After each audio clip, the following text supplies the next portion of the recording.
আল্লাহ বলবেন মালাকুল মাউত আখবিরনি মাইয়াবকা, আমাকে বল আর কে আছে। মালাকুল মাউত বলবে পৃথিবীর সব মানুষের রূহ কবজ করে শেষ, কেউ নাই। মানুষবিহীন পৃথিবী, মানুষের কোলাহলে পৃথিবীটা মুখরিত থাকতো এতদিন। গোটা পৃথিবীব্যাপী মানুষের কোলাহল, ওই যে সাইয়েদনা আদম থেকে শুরু হয়েছে আর থামে নাই। মানুষ আর মানুষ, মানুষ আর মানুষ, সব মানুষ শেষ।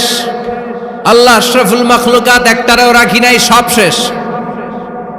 শুধু আছে জিন জাতি।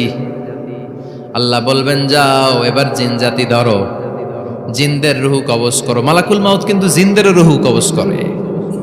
ওমা খলাকতুল জিন্না ওয়াল ইনসা ইল্লা লিয়াবুদুন।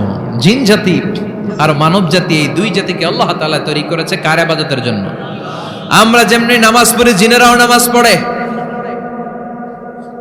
আমরা যেমনি রমাদানের রোজা রাখি, জিনেরাও রমাদানের